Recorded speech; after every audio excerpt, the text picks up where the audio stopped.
On this episode, we got a new producer. Tyler Tredway is in the house. What do you think, Danny? Yeah, Tredway balled out. Nothing stronger than family.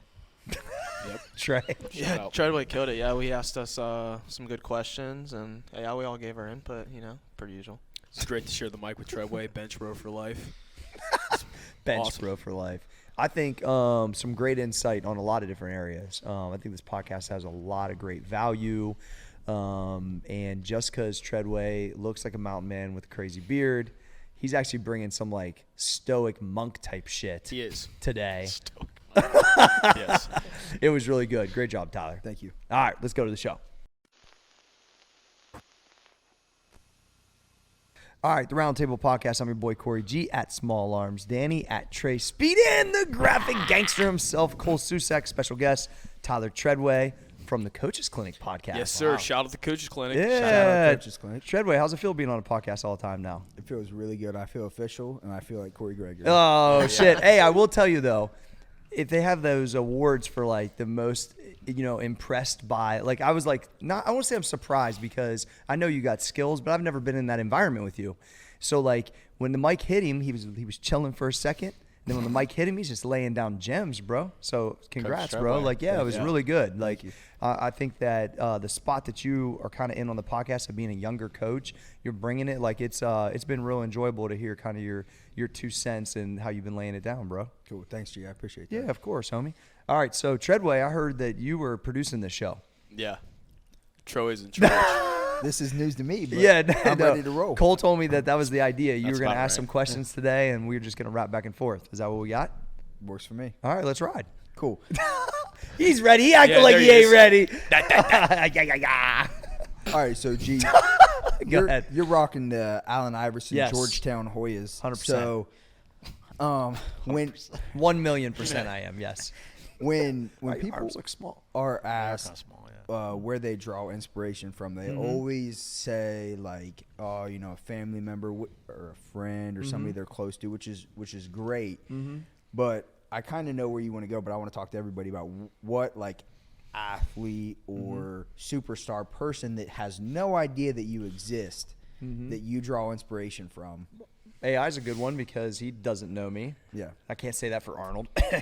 But the I would say like I just like people that have always done their own thing completely. And AI is one of those people that blazes continued path. And he was smaller too. So I was really drawn to him because he was like a 6-foot guard who would punch on motherfuckers.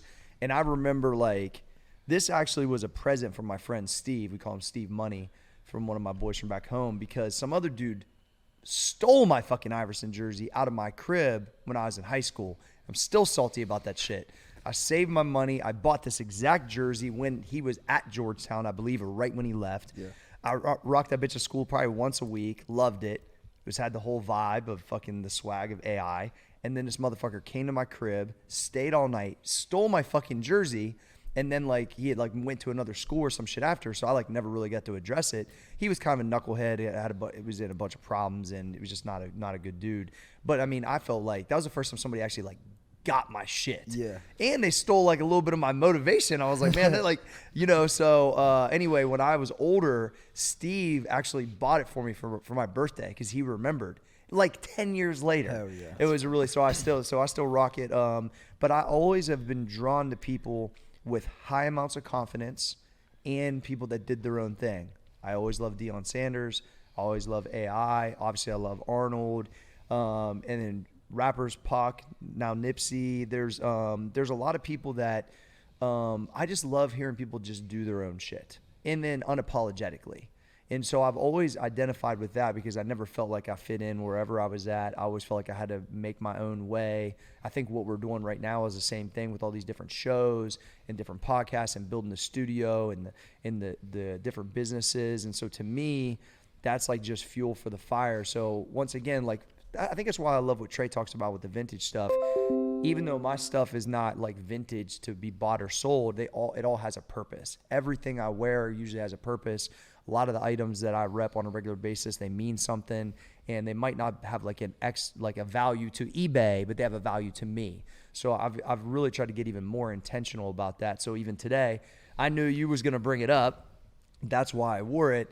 and it has like a history and a story to it, so it feels different. You know what I mean? It feels different because I remember putting this exact same jersey on when I was in my trailer. Yeah. Well, then I put it on today coming here. So it's like, to me, those type of things, they just represent stuff. And I don't know if people intentionally do things like that, but I do almost every day. And it keeps everything kind of grounded and inspirational. So there you go. Super dope. Fuck yeah. Yeah. That was a little bit of a rant. fire. Yeah. Yeah, thanks. Are we Alex. keeping it right in the sports arena then? Right. You can do, sports. Yeah, whoever. Well, like the first couple people that come to mind. Well, I guess starting with sports, both Yankees. I'm thinking of so like Babe Ruth and Derek Jeter. I fuck with my- Babe Ruth, those too. are my two favorite of all time. Oh yeah. Babe Ruth did everything unapologetic, Let's say too. Babe Ruth don't give a fuck. about Don't anything. give a fuck. He's just gonna Smoke, fucking swing drink. as hard as he could. Yeah. Oh, dude. Yeah. Amazing. Good. And he called a shot. I mean, yeah, kidding me? he's It's a like- fucking boss. Yeah. So Babe Ruth, number one for sure, for all everything we Yeah. literally just said. And then Derek Jeter, he just displays consistency at the highest level. Yeah. Like he's not the best home run hitter, but he's gonna get on base somehow, some way. Oh, He's he a always winner. finds a way to get on base. Yeah. Have you seen his starting lineup? Yeah. Mariah Carey, yeah. Bro. Jessica Alba. Jessica Alba. Come on. Yeah, not to mention him in the field too. Yeah, I mean, yeah, he that made too. some freaking epic plays. So, and then he's like arguably on the best organization of all time. So, Jeter's consistency is dope. I never really like associated that with him, but yeah, I appreciate that you saying that because I think that's like something I need to like. he's look literally the at. definition of consistency. Yeah. I think I mean, he's batted around 300 his entire life. Yeah, So for 20 years. yeah. Wow. So, yeah, I saw him at Wrigley actually. His last game at Wrigley. Oh, you was at the game? Yeah, it was. When you were working in Chicago. Yeah, it was sick. Fuck yeah. So those two, and then the third one is Theodore Roosevelt. That's who I think of. There's a couple books. One's called The Rise of Theodore Roosevelt. Like all of you would fuck with that book big time. But it basically goes from like his childhood and all the adversity that he overcame, and then like how he just like became a boss. Pretty much. He didn't give a shit about anything. Like he was just gonna go right at people's throats. Didn't care what he had to do. Like. He went out west and like became like a hunter and just like lived off He the like land. fight bears and shit. Yeah, he did like all Yeah. kinds of stuff. Dude just didn't give a shit. Just a boss. I don't know. Those are the three people who come to mind. That's cool. For me, so the first athlete that came to mind for me was probably LeBron James. And so I fuck with LeBron James because he's from Akron. And so I'm from Northeast Ohio as well. And, LeBron always uses the phrase, like, just a kid from Akron. And that might not mean a whole lot to people, that aren't from that area. But for someone that's from that area, though, that means a lot to just the figure that, LeBron's, grown to and just what he represents. Billionaire? Yeah, and he just what he represents. And he was just a kid from Akron that made it out, and made it happen. So It resonates with you big time. It resonates with me big time, yeah. Fuck with that. I think just having Ohio like represented like that, it resonated with me. Yeah, big time. Akron It's even different, resonates yeah. another level because you're from that exact area. Same way that the Valley represents with you guys. with you and Exactly, Cole. For sure. 100%. But I fuck with that. That's cool. Yeah, so I have three athletes to come to mind, and this Trey, is like, hold on. You only got one? This is the first one that came to Okay. mind. All right, just making All sure. right. Go ahead, You Cole. good? Yeah, All right. The three that come to mind were like whenever I was in high school. This is whenever I was really paying attention and drawing, like what people were doing was actually impacting me. And there's three people. One's Luke Kuechly, linebacker. So basically, they're all three linebackers, and these are guys who like Shocking, right there. mastered their fucking skill, and they were like all into. Wasn't just what was happening on the field. Like they took studying film seriously, their technique and everything like that. So it's Luke Kuechly, my almost big brother Zach Bourne, because we're almost similar sizes. So I would see him and love be like, it. I can relate to him. And then Chris Borland, who is also undersized, who played linebacker at Wisconsin. Okay. Just a dog. So I was looking up to those guys, and they're all fucking yoked. I'm like, this is like, if I want to play like these guys, I have to like master all this shit. So That's fucking there's like awesome. the big three. Hell yeah. How about yours, Trey? So anybody who knows me, it's pretty, Well, apparent. I love always fan. throwing if those out anybody first. has seen highlights of your basketball skills, it's got to be Russell Westbrook, right? Yeah, for sure, Russell Westbrook. But it's a little bit deeper than what it seems on the surface. So he's a kid from like inner city LA, which I cannot relate to. But he's always kind of had a chip on his shoulder. He came in to Oklahoma City Thunder, and everyone was like, "Why did they take him? Like this was stupid." Where'd he play terrible college ball decision." at? UCLA. Oh, that's right. Yeah. Yeah, and he's just kind of proven everybody wrong. And for whatever reason, there's this weird media narrative around him that he's like a cancer, he's a terrible player. But if you see him, like, he's never been in trouble off the court. He's a family man. He's married, has 3 kids. Just a wonderful dude, always doing things like taking his shoes or jersey off and giving it to little kids in the stands. And He's a workhorse, bro. dude, averages Triple-double a king. triple-double Yeah, legit. for multiple seasons, and people just find reasons to hate. They're like, oh, his shooting percentage sucks. Well, this year he's shooting better than Steph Curry and Damian Lillard. And now they're like, well, the Lakers suck. And it's like, just, you know, he gets so Yeah. much hate for no reason. It's probably because of the way he dresses. Yeah, for sure. But I think it goes back to, and one of the other athletes that I grew up, you know, I was an Iverson fan, but I was also in the same draft class, a huge Kobe Bryant fan.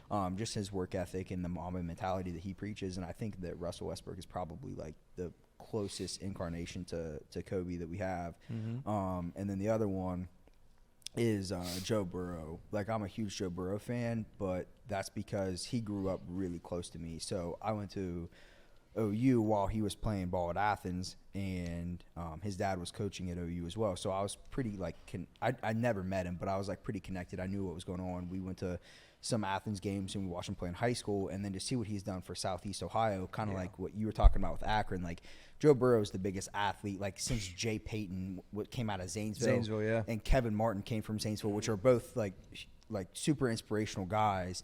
But, like, Joe Burrow is, like, the biggest to do it. And the fact that he's, like, from Athens, he grew up, like, 30 minutes from my house. Like, it's just amazing. Joe Burrow's like a different kind of level athlete than those two guys, though. Yeah, so for I didn't even know Jay Payton was from Zanesville until I went to the baseball thing down there and saw his names everywhere. And I was like, I remember this dude. He was an all-star. Yeah. And what was the other guy's name? Kevin Martin. Kevin Martin's a stud, too, late bloomer. But Joe Burrow is like a LeBron type of character, right? Yeah. That's different. And, like, when we was golfing with his dad, he was like, what Joe said in 15 or 20 seconds about that food bank changed. Like, he goes, I didn't even know what he was going to say. Right. He's like, the fact that that was like what was on his heart, and they're still meeting with those people on a regular basis because there's literally like millions of dollars pouring into that for that cause. Unbelievable. And he knew that platform in that moment could make I don't know if he knew it would make this big of a difference, but it was pretty powerful. I agree. Once again, the 740 area code, I felt a certain type of way about it too. I went out and bought one of those shirts, like, same. literally the next week, right? Because of that. And so it's like so good when somebody can represent where they kind of know what you feel like. And what I told Jimmy was, yo, like, I'm not from Athens, but I'm from an area similar. We don't got no heroes. Dean Martin's the only guy I grew up knowing, in the Necro Brothers. They're from back home too. Yeah. There's no one to look up to as a younger person. So that's why in my industry, I tried to be the guy that maybe could represent some of that. But to have a guy like Joe to be able to, like, represent, like, the Appalachian culture, basically.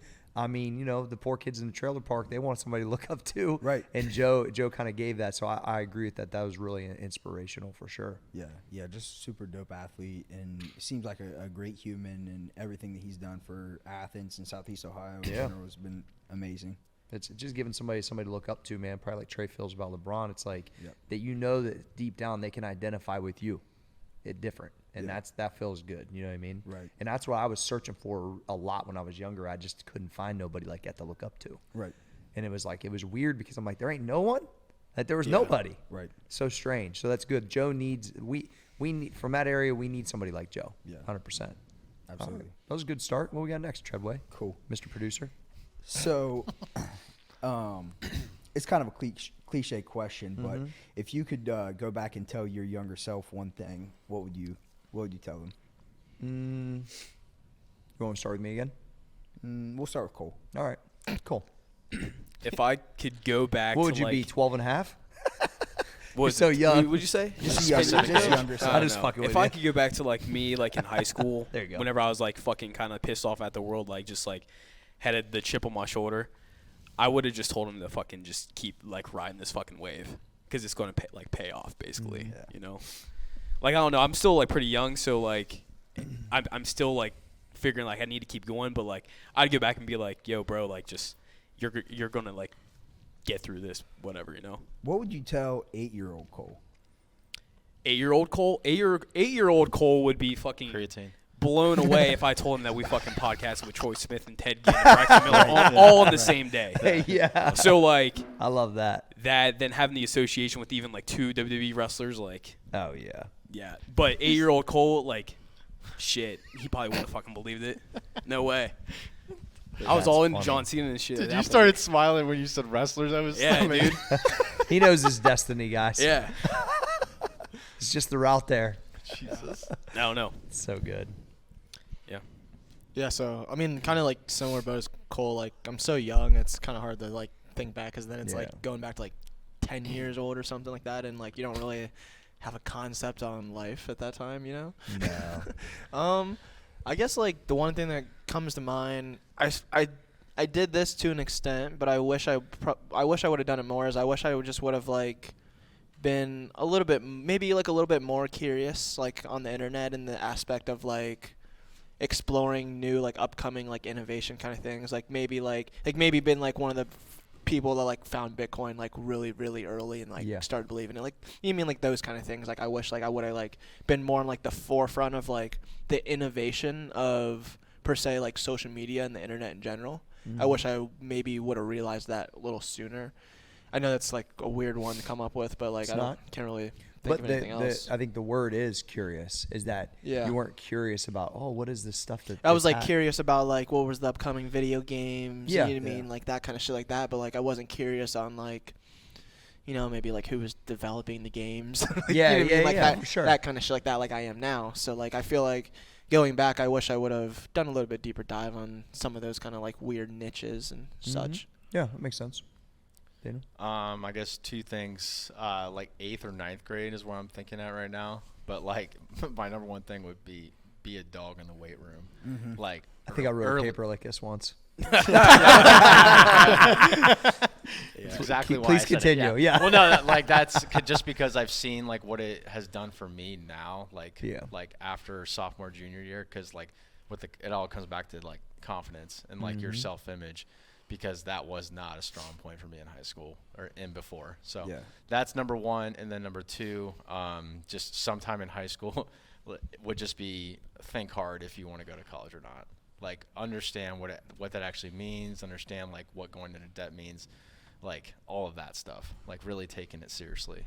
Being curious about not just signing up for it. Exactly. Yeah, not just going with the status quo, because that's what it was. It was just like that was like the next thing. Like that's what you did. Like you just kind of fell in line. You didn't know you were going to be like an online editor, guru, podcaster. Precise. Is that my new title? Yes. Hey, Cole makes the email things if that's Dude, what you want your title to be. I'll change my I'll change my LinkedIn. We make our own fucking rules. Yeah. Jeez.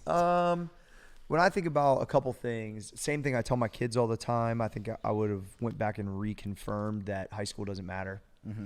That I'm going to talk to 2 or 3 people I went to high school with, maybe. That the clique doesn't matter. That your status of cash doesn't matter. That your car doesn't matter. That this chick that don't want you doesn't matter, or does want you doesn't matter. That it all doesn't matter.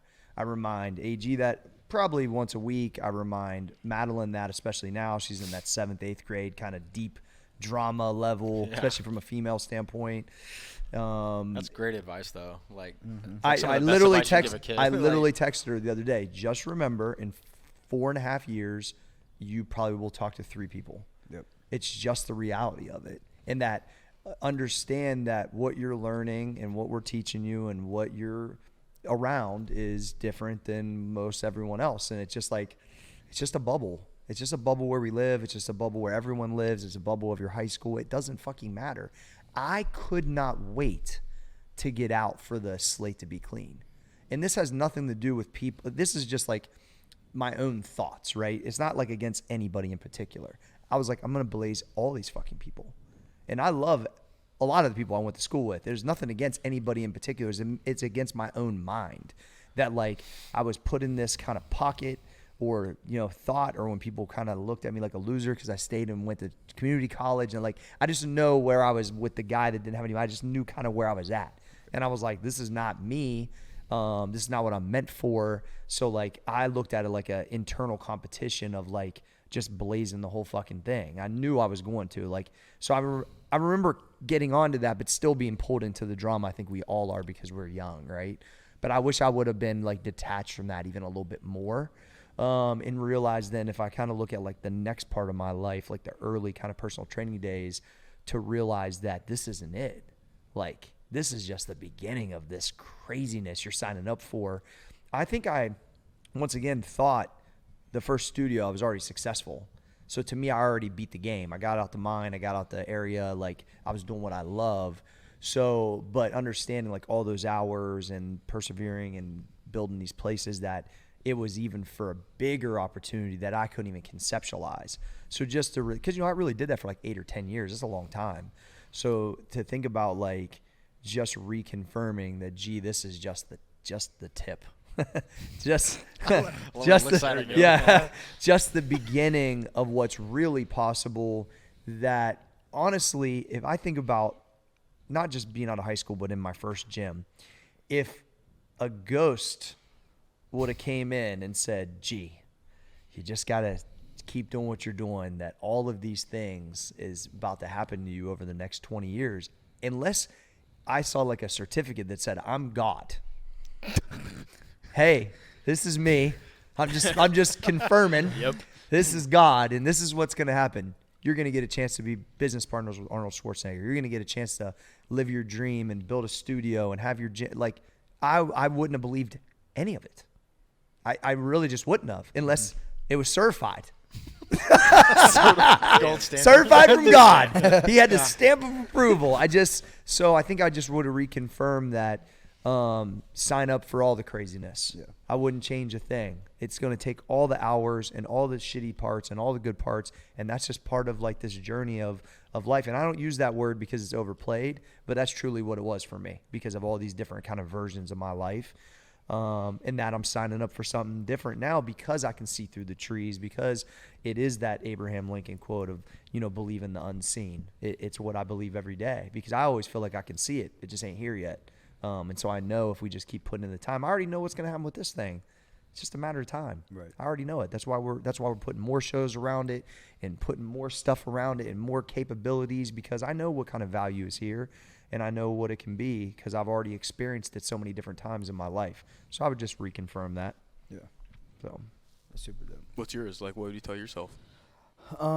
It's kind of what Danny said. Like, first and foremost would be like start working out earlier, just because like you never know like the disciplines that it's going to teach you. Because on the surface, like my dad was always trying to tell me to work out, and I was like, nah, I'm not going to do that. That's stupid. Like I'm doing fine athletically, whatever I need to do. Like I was small, but I wasn't like, suffering on the field. I played soccer. Like you didn't need to be big for that. Mm-hmm. But like the discipline that it teaches you on how to, because sometimes when you're doing 8 sets of bench and you're like, this sucks, I want to give up, but you keep pushing through. Just the life lessons that you learn through working out, I wish I would have learned a little bit earlier. And then when I said younger self, because when I was thinking about what I would answer this myself, like even a few years ago when I was working in corporate America, I would have told myself like, yes, this sucks and it's fucking terrible, but you're going to get through it and there's going to be a light at the end of the tunnel, which just so happened to be this, right? So I was working in corporate America, kind of riding the ladder, what everyone in college thinks that they're going to do. And it was with a good company and all this stuff. And I, when I thought in college how I wanted my life to play out, I was like, okay, I want to go work for a good company and I want to like just find success there. And when I got to that point and I was finding success there, I wasn't happy. And I was like, this is going to pay off one day. And I didn't know how it was going to pay off. And then eventually it paid off through conversation with Corey.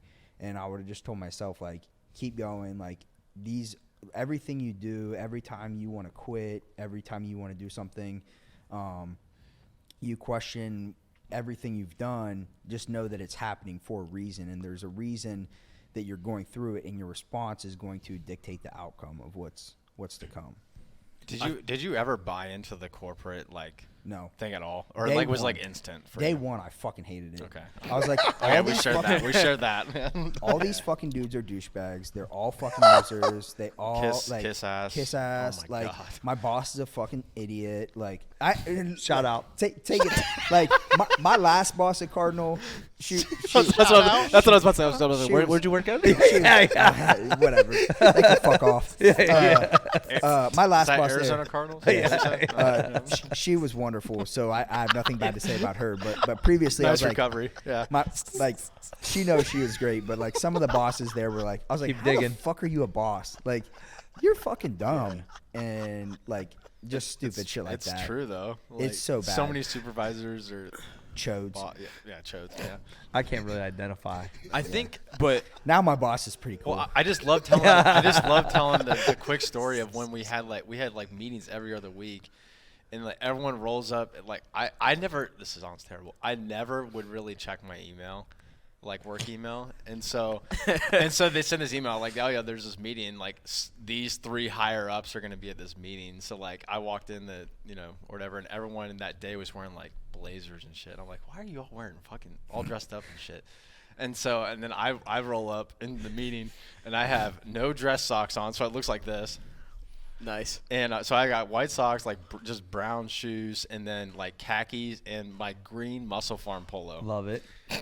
I'm the only one that I look like an asshole. like it was amazing. You just don't look like a kiss ass. Yeah, but then I was like, I honestly didn't even care. Like probably like before I would have been embarrassed, but like I'm just like, I'm not gonna do this. You just knew it wasn't for you. Yeah, it was a means to an end. But yeah, there was definitely lessons learned. Still. I think it's so good that you had to go through it though, right? Because then like once we started ripping and rolling with Corey G, like fitness, it was like, like you're excited to go and like out and build the business because you ain't got to deal with that dumb shit. Yeah, it's unless you're like actually there, like you can't ever fully understand, obviously. But like, yeah, it was definitely the. Well, think about this, Tredway. Like you don't want to go back to that environment. No, doesn't matter what fucking company it is. So this has to work. right. I got nothing else. There you go. It's either this or homeless. Jeez. Well, at least you got a lot of free clothes. Yeah. Correct.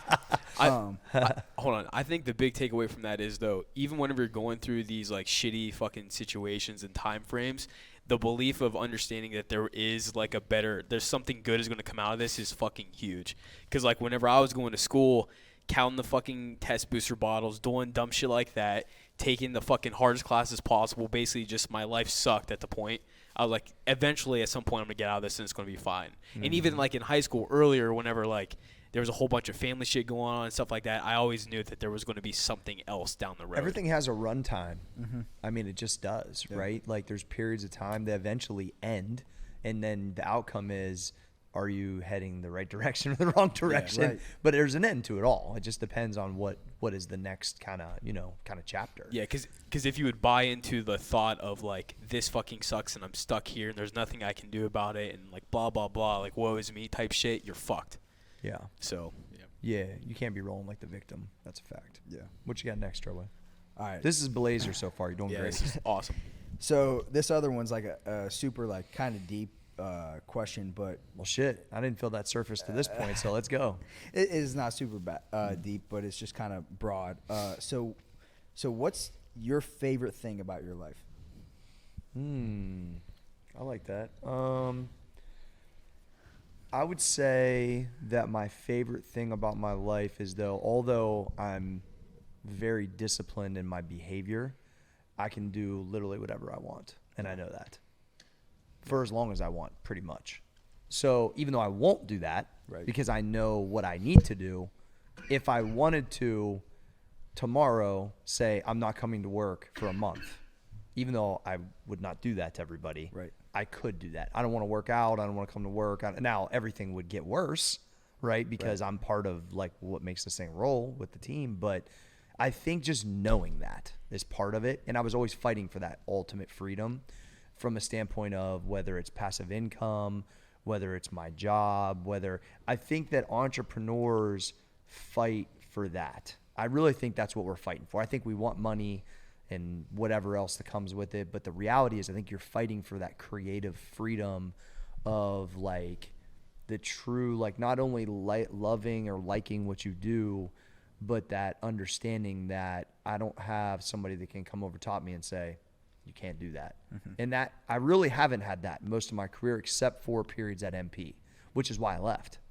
Because I remember somebody addressing a conversation with me about what I could post. And I said, well, I'm done here.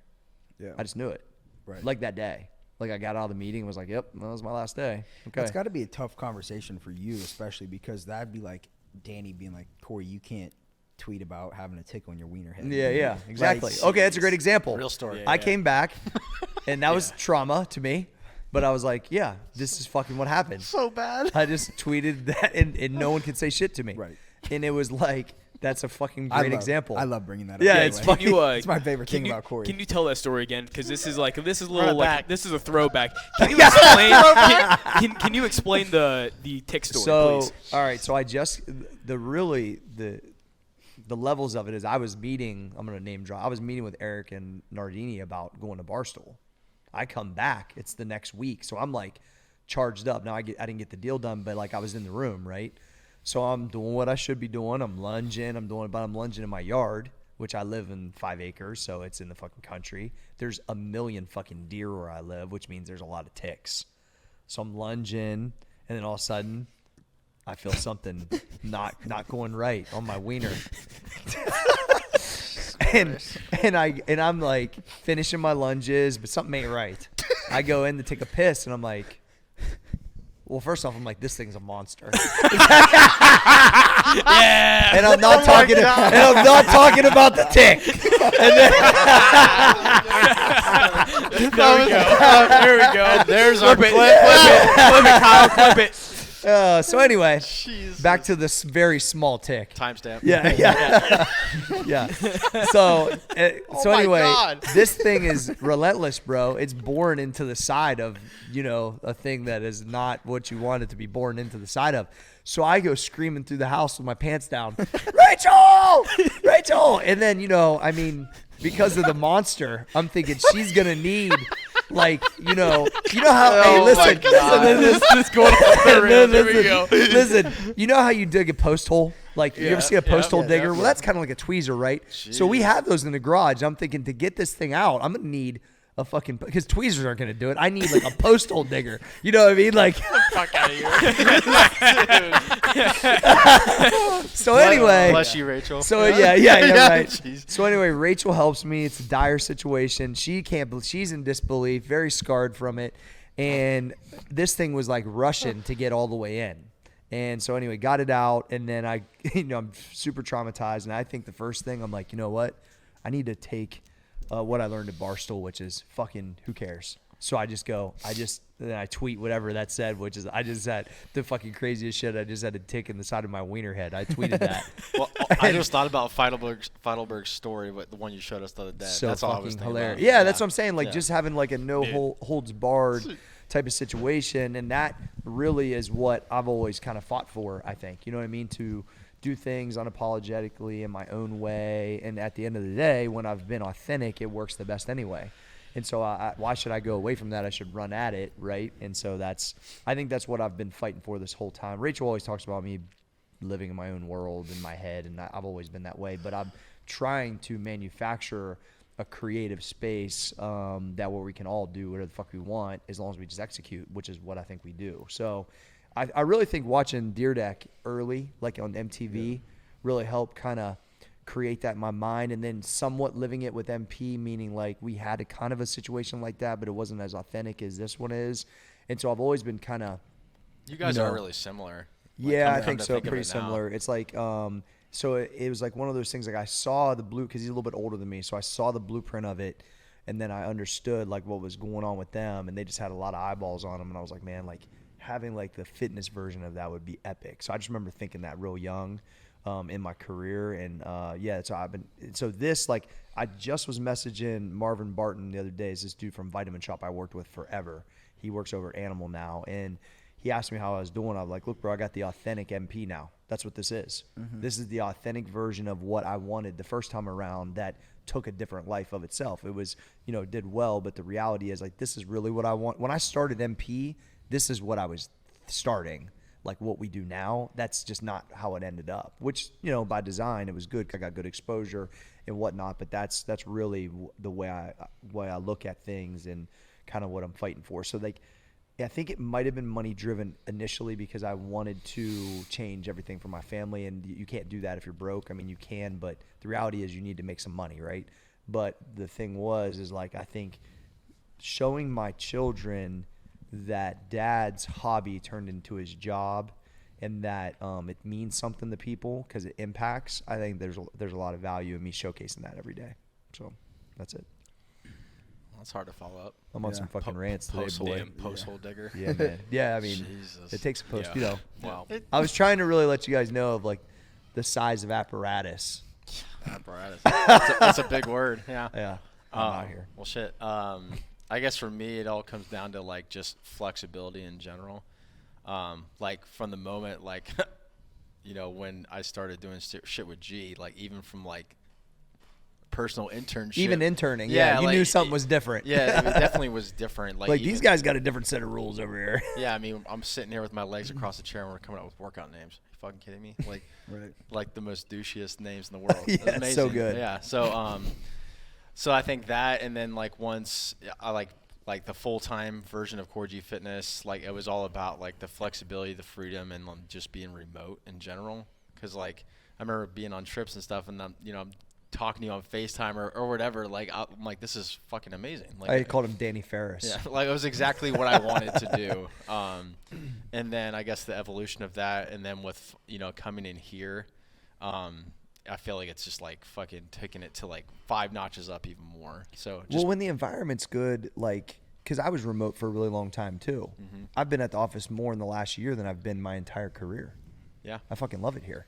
You know what I mean? Yeah. And so I didn't love the other office, or the MP office, or any other office ever. I was remote for 5 years, the first 5 years at MP. It's crazy. So like it doesn't, to me, it's like exciting to come here. For sure. And that, I mean, I see Trey more than I ever have since we got this office. You know what I Yeah. mean? Like there's a good vibe here, and that's what remote is awesome, and the flexibility.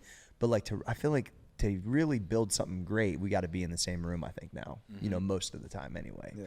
But it doesn't feel like arduous, I guess, Yeah. to me. And then I guess like as far as like work habits goes, like I've revisited a lot of like James Clear stuff recently, and he just talks about like how you become like your product, a product of your environment. Like if you want to change a habit, like change the environment. Like it's like at that basic level. And like obviously I was like productive and like still doing stuff at home and everything, but it's a lot more difficult to do that versus when I'm over here and I got Cole over here talking about traps or creatine or something. It's facts. Yeah. I mean, or I can like walk over here and talk to you, talk to Tredway or whatever, Tyler Sealever in another room or whatever. Like we could just instantly bounce an idea off each other and figure something out right away. It's different. I don't know, that really like changed a lot for me. So I love being around people that like think the same. Yeah. And then I guess last is just having the person that supports me to do whatever. So which more than well, no, I meant like Yeah, I was just like, kidding, Linda. Okay. Yeah. Good talk. He was talking about you. Yeah. No, he's talking about Linda. Anyway, Trayvon, take it away. So I mean, mine's similar to Danny and Corey's. Obviously, not as extreme, I would say, as Corey's, but like it's just the flexibility. Like, I mean, for example, like Monday through Wednesday. I mean, my like one obligation really I have every day is to be at the gym by 4 a.m. every day, and like.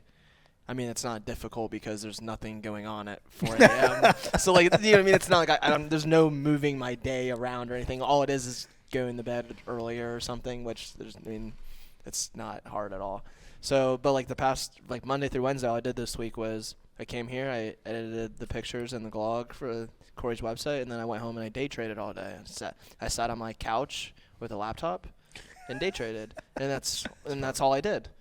And just the opportunity to be able to even go do that, and it was like I was telling Cole this, it was like whether or not I make money off of it even, it's still just like I'm still just allowed to go do that because I have, all the other sources of income, like if I want to sell some t-shirts, all I need to do is just go list them or hit a few people up or something, or whatever. But the discipline of the morning, Trey, for the last couple of years is what is given because you compounded to correct that. Yeah. To be able to do that. Yeah. And then you're gonna make money anyway because you're good at it. But the reality is like that is what a lot of people. You just said, well, it's easy to go to bed. Well, it's not. for a lot of people. You know what I mean? Yeah, Like, I that's mean, kind of yeah, my point. I mean- You're making light of it because this is Yeah. what you do now. Yeah. But you've afforded yourself that opportunity through the discipline, whether it was working with me or someone else. It's like that's what it ended up being, and your skill that you developed over time has given you that freedom, The freedom, yeah, then to go do, which is what we all fight for. yeah, whatever I want to do. It's fucking cool. I like it. Yeah.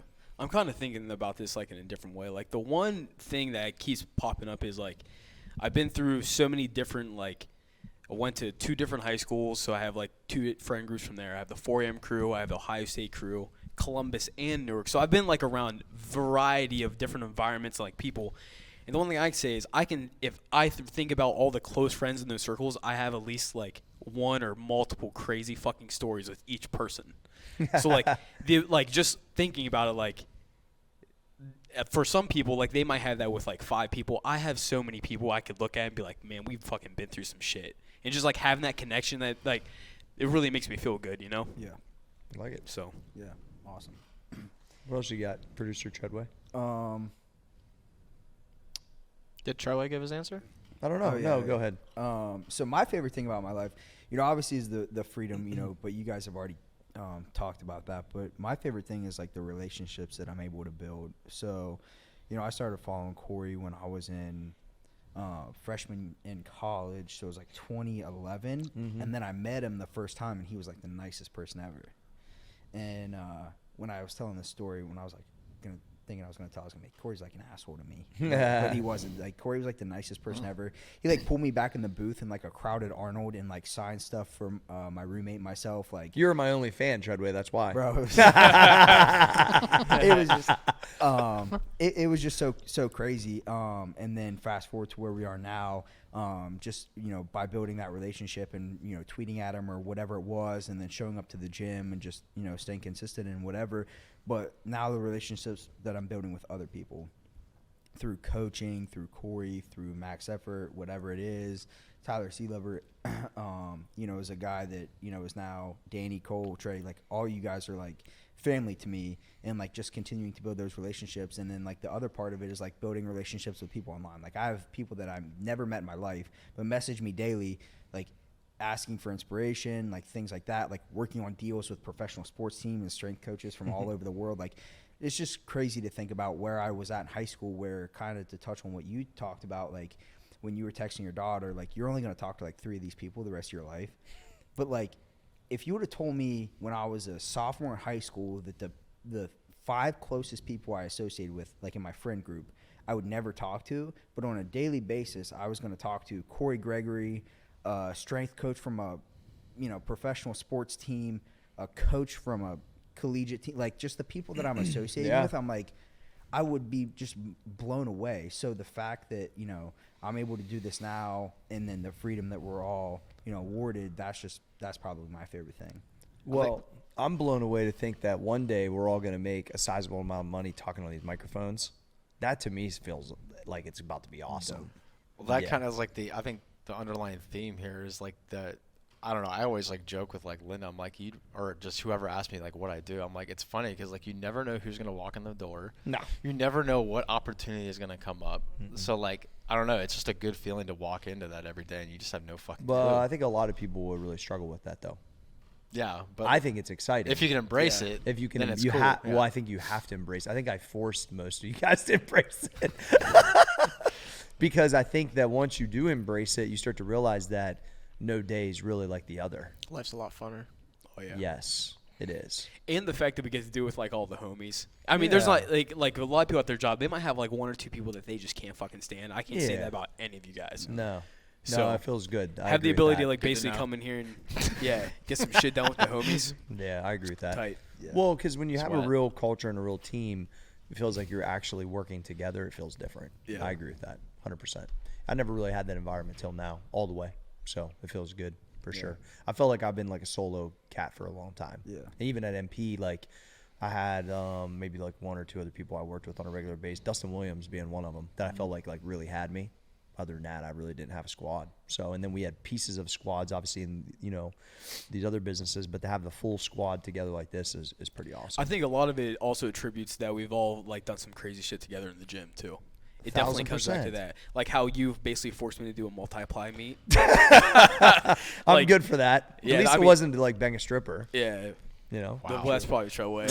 Really hit the other end of the I was spectrum. like, all right, yeah. Wow, thank God. Yeah. Thank you. I'm so grateful. No for I credit that. for see. Cole. At least you know when you deal with Thinking me. about me, man. It's just powerlifting meets. Cole, just wear this suit and go squat 630. Yeah, dude. Thank God Cole didn't get the clap. I literally, that's what popped in my head. Well, at least I didn't make him bang a stripper. I could have been worse. Treadway, next question. Got nothing. Speechless. So This is entertainment. You know? I kind of kept it on the theme of like things that you've done. So fast forward, like once you're passed away, like, you know, I think about this a lot of like, if I could attend my own funeral, what do I want people to say about me? Like, I don't want them to be like, that dude's a fucking loser, or man, he was an asshole. So like, what is the one thing that you want people, like, long after you're gone, like the legacy that you've left behind, what do you want people to talk about you? I think probably through all the material over my career, whenever, you know, I'm done or whatever, however long I get to stay here, I want people to be inspired of what's possible. I think if nothing else, I've proved that over and over again, and I believe it still to this day, that the things that I know, and what's interesting is I've had a hard time sifting through these thoughts, because I'm like, am I making shit up? Am I lying to myself? But they keep coming true. Like, what am I really doing, right? Is that if I just tapped into that stuff that people talk about in The Fucking Secret and all this stuff? I've always had action around my beliefs, though. So I think that the biggest I think disservice people can do to themselves is not really give themselves a chance to do what they really love to do because they believe it's not possible, or that they've just been jaded over so many years of other people's like beliefs. I just really want people to think, oh my gosh, like there's all these different people that have done, you know, it doesn't even have to be towards money, it's lifestyle, it's all these. I just want people to really like think, why not me? Is always came up a lot in my head when I was younger. Like, why am I destined to have this life and not a different life? Why should I just be okay with having this type of hardship? Why should I be okay with watching my mom struggle like this? Why should I be okay with getting the same job that 4 generations of my family got? Why should I be okay with not doing what I love to do, which by the way is lifting weights, but there's no like pattern for success to that at that point. So I think I just was always, I guess curious is a good word. I was always curious of why can't it be different? And so I think people need to, and hopefully through my material, that's one thing that I've hoped, I've seen a lot of messages this way, that it made people think like that. And I think that right there is extremely valuable, because when you get in certain points because you think that way, then it just builds more confidence to think even more that way. And then there's some things that can be accomplished that, like you kind of said, like you didn't even think was possible, right? To Cole's point, if he goes back and tells himself at 8 years old that he's sitting down Troy, Teddy Ginn, talking about wearing Teddy's, you know, fucking shoulder pads when he's 9 years old. Like, it's one of those things where I want to be one of those people that you might have came to for abs, but you ended up with a whole new way of operation. You didn't know you was coming to me for that, but that's what I gave to you. Because that, to me, if I go back to Andrew Carnegie's book, it was about over-delivering. And so I'm delivering on what you're coming to get for $8.99 or for supplements. That's a fact, because I'm good at what I do. But I'm over-delivering on trying to give you a life that, or show you a way to operate that I think can enrich your life. That's the thing you don't know you're signing up for. Some people embrace it, some people don't. But I feel like obligated as in my profession to do that, which is why I'm so bullish on doing content like this on the microphone. So hopefully that's what people get from me. Damn, G. That's kind of real, huh? Yeah. Real weird. Well, first and foremost, I want people to be marveling over the 40-inch arm program. Yeah, That's- swipe up. yeah, No, just- hit the button. I mean, Can't swipe up. just Yeah. hit the button. can't swipe up. Link in bio. Yeah. Still can do that. Jesus. No, but a lot of it's just echoing what you said. I mean, just like going through the whole process of like not going the traditional route, I think, because I feel like, I don't know, I think we're around my mom's family a lot more than my dad's, so I'm gonna use them. So a lot of them just kind of went into like, you know, the nurses, the firefighters, like the more traditional, conventional path. And then like once I started to like question it, and a lot of it goes back to when I met you, and then just having conversations with my parents, people, my family, like they, you know, not necessarily saying that like, hey, you can't do this, or like it's not possible, but like, I don't know, it was kind of like frowned upon, like it was like an unspoken thing, I guess. So between, you know, being exposed to your content, and then I always went back to my mom's dad, my grandpa, because I kind of view him as like kind of like the black sheep in a way, just because like you know, he went into like the lumber business out of nowhere. He kind of, I think there was a lot more like rebel in him than like that we're told, I guess. But he went to like the lumber business, so he had that kind of entrepreneurial spirit.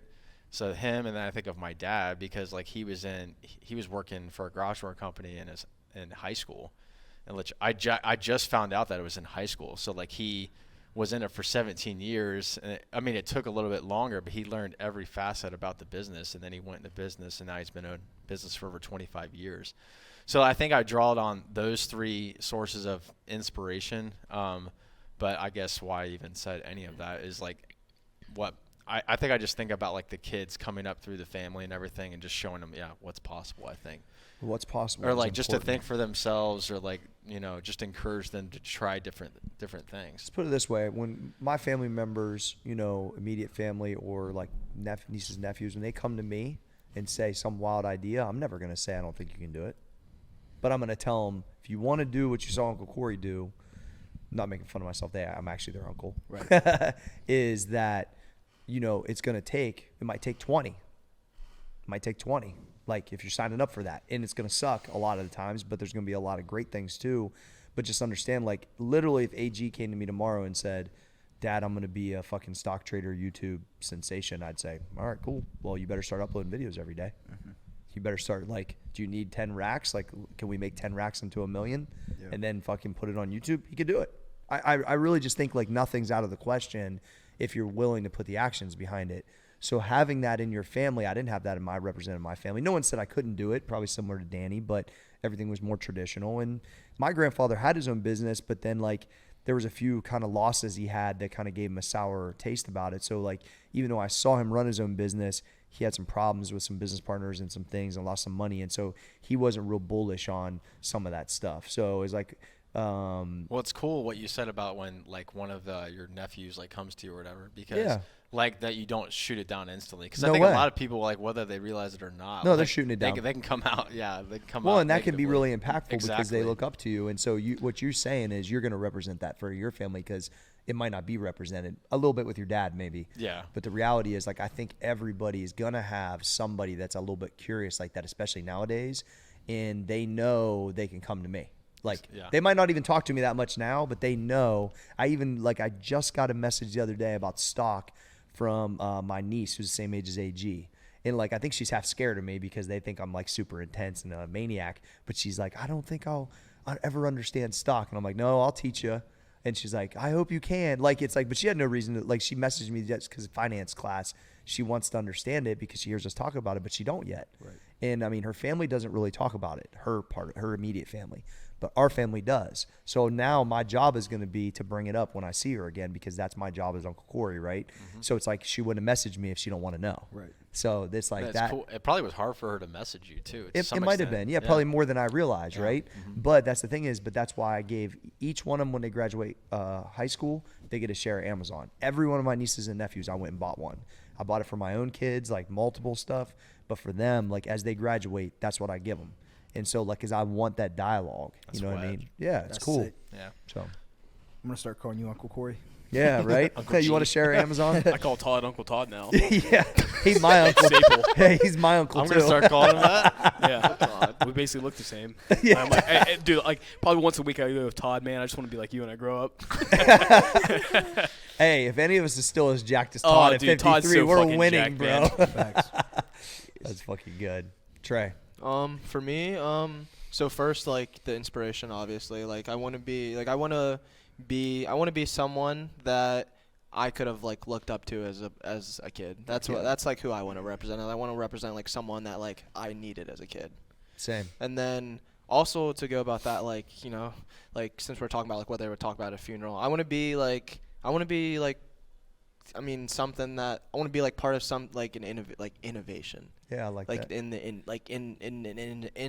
industry. What industry, what that innovation is, I have no idea. But I want to be like a part of like a pinnacle aspect in like some innovation, like where it would have been like who was the dude, like for example, like I guess like a newer one you could look at is like Robinhood. Robinhood was one of the first like commission-free stockbrokers you could just grab on your phone. Anybody could learn about stocks, even if you had no idea anything about stocks. You get on there, you could learn, you could trade easy as fuck, no commissions. And that opened the floodgates though for so many millions and millions of people to get into investing, which then leads to all these other things. And or like think about the first person that ever made the internet, and then what it led into for Mark Zuckerberg. Yeah. You know what I mean? Like shit like that. Like I want to play a role in some sort of innovation in that. That's what I would say because of your age and because of your awareness and discipline, that'll give you the best opportunity to do that, Trey. Yeah, I think so. Fuck with it. Hell yeah. Yeah. I would say like definitely setting the example of like if someone wanted to come to me and ask for help, I would make sure to give them like the best advice and like literally help them like no matter what. You know, like to like, and I guess like whenever I pass away, I hope like they would say like even like in their toughest times, like whenever shit, like I knew like Cole had my back basically, like he was there. Like, and if someone would come to me with a crazy idea, I would also be one to tell them like go fucking do it. Basically, like what's stopping you? I've tried to do that now. Like if anyone ever tells me about an idea, I never once shoot it down because I know like whenever I would say shit like that, and I could tell people we're not. Makes you like, feel shitty. Yeah, it just makes you like, you know, like fuck this guy, you know? So I want to never like feel like that. I always looked at that both ways too. I'd be like, fuck that guy, and then be like, maybe I needed that. Yeah. No, yeah. So I originally would have that point though where I'd be like, man, fuck that motherfucker. But I'm telling you, that dude that said that to me first when I went to open the first gym, I needed that. Because every day when I was struggling with these clients and doing all this, I was like, man, I am not going back to that fucking place. Like, I am not letting that fucking statement be the win. Like, he's not winning.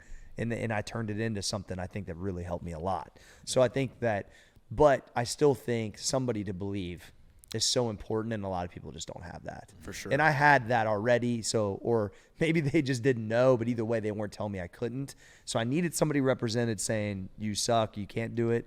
But then there's got to be somebody in your family or around you that says, like, yeah, you can fucking do it, but it's, you know, it's going to take a lot of work. I also hope, like, for, like, my friends and, like, future family and stuff like that, that they say, like, he, like, showed the example of how to get from, you know, from the bottom to the top, basically. Facts. Yeah, so I think kind of like Cole, very similar. I think we all have pretty similar answers to this with a little twist on each one. But I want everyone to think that, you know, I helped them in some way or I was impactful, you know, whether it's the kids that I coach or family members or just whoever it is. If it was a random person that I, you know, don't even realize that I had a big impact on. I think that's one of the things that I think about along with that question is who would show up to my funeral. Like people that you could rattle off the top of your head, but maybe some random person shows up and they're like, you know what, at this point in my life, I really needed somebody, and Tyler helped me without even probably knowing that he did. So just the people that would show up and, you know, hopefully they all would have something positive to say of how I positively impacted their life. And I think, you know, wherever I go in my life, I think, you know, the positive impact that I leave on somebody else is more meaningful than what I actually do with mine. Because if you can inspire more people, then that's really what it's all about. Yeah, agreed. And as we continue to build these platforms, that's what we get a chance to do. We get an opportunity to do. I heard something one time, it was kind of funny. It's like, would that person come to my funeral if it was raining? Right. Because that's the 90% of why people don't go to funerals, because it's raining. Right. And so I always think like, would this motherfucker come to my funeral if it was raining outside? it's a fun question. Good. I've heard that Right, before. yeah. Man. Yeah, so think about it. Because I hate the rain. You know, yeah. Trey, I know you would go. I would. So Yeah. I hate the rain. But that would show I care. But that is something He wears breaker. I remember not going to like a fringe acquaintance's funeral because it was shitty outside. Yep. So what's that really say about how I really felt about that person, right? Yep. If it's the way you really feel about somebody, you're going regardless.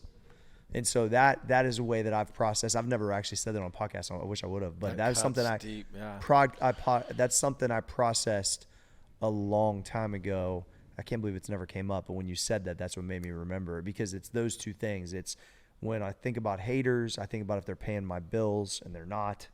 And then when I think about actual real people I fuck with, if they'd come to my funeral if it's raining. I mean, that's a good, like, if I ask you a question, like a life question or something that I really need somebody's valuable input, I'm going to take it because I would hope that if it's raining and I die, that you would come. But versus somebody who I don't think would do that, you know, maybe somebody I consider an acquaintance, but, you know, I ask them and they give me an answer and I'm like, okay, well, should I really take their advice? And it's like, well, do I really fuck with them? Yeah. So it's just Cole's hit with that remark. Well, you know, like there's a lot of people that what they say might fucking, you know, hurt your feelings, and you're like, man, fuck this guy, stuff like that. But then I've never heard that, but now I'm gonna start thinking about that. Like at the end of the day, is this guy gonna show up or not? Yeah. Whatever. That was good. I can see, like, then there's certain things like wow. they go ding, you're like, ooh, okay. I need to write that one down. Well, yeah, because I mean, your J's could get dirty if you go to the funeral. It's raining. There's a lot of things to consider. That one resonates good with me because I fucking hate the rain. There you go. Well, motherfucker, you better come if that shit's raining, Trey. I'll be there with an umbrella. Yeah, I mean, hey, Trey, listen. I know you're not a car guy, but listen, if you have to drive my car, there's umbrellas in the fucking doors. There you go. Problem solved. Yeah. Anything else, Tredway? I got one more. Sure. And this kind of goes off the last question, but what's your biggest fear? My biggest fear is not outliving my kids. That's my biggest fear. That's deep. Mm-hmm. That's really deep. Yeah, I don't want to outlive my kids. That's happened in my family multiple times. I don't want to experience that. Yeah. Fuck. I don't even know what to say right now. I mean, that's about as real as it gets. Yeah. Wait, you said you want? I don't want to outlive them. Oh, is that what I mean? I mean, like I don't want to be. You don't want to. I don't want to experience that. Yeah. No way. In 1977 or 8. It was before I was born. I'm sorry. It was like 74. We had her name was Carrie Ann. She was like my oldest aunt's daughter died when she was like 3 years old in a car accident. She fell out of a car. Basically, so this is before like the parking thing was like, I think all set in like older cars, and they think there was a 2-year-old and I'm sorry, maybe she was 5. I'm messing up the story, but there's a 2-year-old and a 5-year-old in the car, and my aunt just ran in to grab something like diapers or something like everyone's done. And they think the boy jarred the car out of park, and the girl fell out and ran over her. So my aunt comes out, and you know her 5-year-old's dead in the driveway, and it was devastating for my family. Yeah. So, Well, my family's had some crazy trauma. Yeah, so like, we're winning now, but we had some problems back in the day. Between that, we had a house fire where there were 7 kids and the parents both died. My grandma's sister died with her husband. Yeah, we've had a gang of shit like that, bro. That's why, like, I don't feel this stuff that's going on now. I don't feel bad about it for 1 second. We had plenty of trauma coming up. Go ahead. I don't think there's like one specific thing. It's just like family suffering in general. I think like if someone in my family had to suffer and then like die or what, you know, if I just had to watch that, you know, I think that's probably if someone got like, God forbid, cancer or something like that, and then they'd have to like go through that. I think that's what I think about first. Yeah. My answer is gonna be selfish, and it's gonna be like, I mean, you always like reference like the deathbed, but yeah, just like when I know like the time's coming, if it's getting to that age or something, if it's calculated to a certain extent, obviously, then like just looking in the mirror and like, you know, just being disappointed in myself, like that I didn't live up to. I didn't do this one goal I wanted to do, or this one goal I wanted to do, or I didn't try this one thing or this other thing. I won't let that happen. Yeah. I don't plan on letting that happen either. But, no fucking way. But I think that's like a good fear though to have though, because and then it reminds you though that that's not how you want it to end. An accountability. Yeah, it's like accountability. Mine's definitely right along there. Mine Yeah. was like the fear of like basically not making the change that I want to make, like to the fullest extent. Yeah. So. Yeah, because when the time's up, you know it's up. Yep. Yeah. And so, like, you think, what the fuck was I doing? And it goes so fast. Yeah. Goggins talks about this too. Yeah, I just don't want to. I'm like just not willing to to be that guy. Yeah. Which is why I'll keep taking risks. 1000%.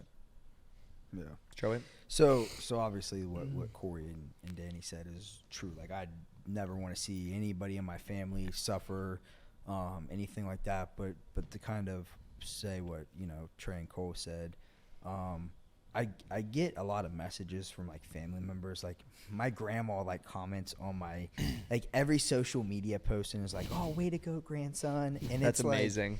I saw Old people on social media are great. Bro, it's amazing. She messages me and she watches every single, like, I don't know if my grandma knows what Instagram is. Yeah. But she watches every single Max effort. I don't know how. Yeah. Right? So, like, somehow. Instagram on Safari. Yeah. No, bro. She calls her iPad Facebook. Yeah, Like, she'd be like, I was on Facebook.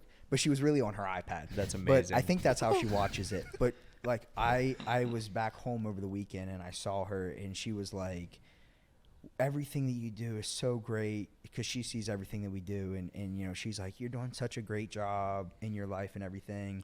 Also last week my cousin texted me and he was like talking about Braxton Miller being at the gym, and he goes, it extrapolated in this big conversation, and he ended up talking about how, because I coached him in soccer for 4 years and my cousin and I were really close, and he talked about me being an inspiration to him and just how crazy my life is and how amazing my life is of what I've done in the situations that I put myself in, and how that's inspired him. And my biggest fear is, while that's all good to hear and stuff, and people will always tell you, you're doing great things, but in my mind I haven't lived up to my expectations. And my biggest fear is to not realize my expectations and then not realize those expectations for other people. So I know that people, have certain expectations of me, whether it's the kids I coach, family members, whatever, just really not living up to the standard of what they think. They think that I'm doing like the craziest shit, but in my mind, it's really not that special yet. Mm-hmm. Like, the things that we do are special, sure, but we all think that there's another level that we're gonna hit. There's no finish line, Tredway. Right. Yeah. And complacency is what scares me of stopping here and just never realizing that full potential. Yeah, there's gonna be pockets where you just got to execute, and there's no big major milestones. But the reality is, like, I just think one thing I never really lost sight of was like the daydreaming kind of shit, right? And my mom used to say that to me, like, you're just such a dreamer. And my old man was kind of labeled as a dreamer, but he never had the action behind it. So he would have all these dreams and ideas, but he never really did any of them. And so I never wanted to be known as the guy that just talked about stuff. I wanted to be known as the guy that got stuff done and lived it. And so, like, I think that complacency, when I feel it creeping in, then I'm starting to think, like, why am I not dreaming big enough? Why am I not? That's why, like, even if I only see Arnold once a year, I love it, because he just reminds me of, like, one, I'm in the room for a reason, and two, this dude had really no cap, and not like the cool one you put on Instagram. Like, he really had no cap in his life. Yeah. And it just reminds me of what's truly possible. And I think we're in an environment where we can manufacture whatever we want. That's why I was yesterday going on that rant about, I already know what it feels like to do 10 million. I know we can do it. Tyler Silver was like, I'm trying to know what it feels like. I'm out there. He's like, gee, I'm trying to know. I'm trying to know. I said, I already know how it feels. We're going to be all eating. And I was going on this big rant. Oh, yeah, it was fucking amazing. So, anyway. We all eating. Yeah. So, that was a good show, Tredway. Yeah. All right, I got one question from Tredway. Tredway, yep. So you've been here for how long now? Like 7 months? 6 months? 8 months? Yeah, somewhere. And I started in What's April. the biggest takeaway you've got so far? Oh, man. I think about this a lot. And I think it's never underestimate the value of true friendship and true leadership. And like it's super cliche to say, but like everyone like talks about family, but Vin Diesel. I'm thinking about Fast and Furious. I knew, right now. I knew you were thinking about Fast and it. Furious, and I'm like, Shut the fuck I up. swear, Nothing's stronger than family. nothing's fucking stronger than family, right? Clip it. You guys are my Fast and Furious. Clip it. You guys are my Fast and Furious. Oh you guys my are my fucking This is family. amazing. I feel like a Cap. fucking Power Ranger. That's Go so ahead. fucking true. Yeah. But yeah, nothing's fucking stronger than family, and I know that So good. because of what Corey's put around us, right? He's put us all here for a reason. That really, again, people always say, "Oh, nothing's impossible," but I really think that that's fucking true. Like nothing. That's the environment we With got. the right team people that in the we have, environment. nothing's impossible, and nothing's stronger than family. I fucking believe Shout that out, Dom. wholeheartedly. Shout out, Don. Shout out. R.I.P. Paul Walker. Fuck, man. Shout out, Kyle. Damn. Maybe we should have done this show inside of Kyle's car. Just in the background. Yeah, it's so good. Fuck. Oh, God. Kyle, we love you, though. That was amazing. That was amazing. That was amazing, The man. fact that you could tie back a fucking Fast and Furious Wait, quote. Oh, God, that was good. Yo, I will say Sea though, Lover's gonna love Did that. you know what Yeah. he was? Did you guys all know what he was talking Well, about? once I he had said no fucking family, clue. Yeah. he looked at me. Okay. I'm like, I know where he's going. Yeah. Oh, here we go. Here we go. Don't care what. Sorry for speed. What I will say though is, if anyone's watched the Fast and Furious movies, All right, go ahead. if anyone's watched the Jesus. Fast and Furious movies, you see this fucking family come together, bunch of misfits, and they all fucking. It's literally just like this. And but then, dude, I'm telling you, at the end of like, was it Fast 5 or Fast 7? Whenever How he many passed fucking away. movies is there? It was Fast 7, dude. Shut the fuck up. It literally hit it, dude. It hit the chord string, man. I was cried like, like a 7, fucking yeah, it was baby. 7. dude. Cried. It My was eyes tough, out man. in the theater twice. Well, because Paul Walker like literally died and shit. Well, yeah, I did- I His knew like that. brother stepped in and played. And the the way, last part. and the Oh, he way, did? and the way they showed it. So like, Oh. so imagine like you got the two fast cars. It's like Kyle in the other car, and they're driving on. They're driving down the highway. They're driving down the highway, and it splits, and they're playing this song. That Wiz Khalifa song. Oh, Okay. the Till I See You See Again You song. Again. Cinematic, I like fucking It was cried. cinematic. Oh as fuck. man, Yeah, it was bad. Bawled my fucking eyes out. yeah. Jeez. Sitting But- next to my dad in the movie theater. But the and I- overarching theme is family, and that's what we have He here. said, I covered my eyes. My girlfriend, I cried because she was like, "You're a pussy," but I was like, I was crying, so sad. But you guys are my Yeah. family. Like I agree like with that. Fast Yeah, and Furious. family, yeah. We need to drink some Coronas now. Yeah. Jeez. Yeah. I'm gonna wear my Vin Diesel shirt one day. We should have a Fast and Furious episode Yeah. where we all dress up as like guys, you know. I think I we was might- already got it. We might have to have a watch party first. I Yes. got no fucking clue what any of you guys are Well, talking yeah, about. you gotta watch all. You gotta watch 1 It'll through take 7. me. Jeez. Winning's winning. Yeah. I love it. Who's the star of it? Vin Diesel, bro. Is Vin Diesel in every one of them? Oh yeah. No. Well, not He's all. Isn't not it- I in the thought second- Tyrese Well, was in them. Yeah, he is. Yeah. in the Tokyo Drift one, he's not in there. Yeah, he's on Gotcha. Tokyo Drift. That's like the rando. You can just skip that one if you want to. You Yeah. just gotta watch all the Yeah, other just skip ones. that one. Yeah. All right, this was the Roundtable podcast. This Wow, was great amazing. episode. It was a great episode. I'm your boy Corey G at Small Arms, Danny at Trey Speed, and the graphic gangster himself, Cole Susak. Appreciate you being here, Tyler Treadway. Thank you for having me. Check out the Coaches Clinic podcast, Yes. right? All right, we are out.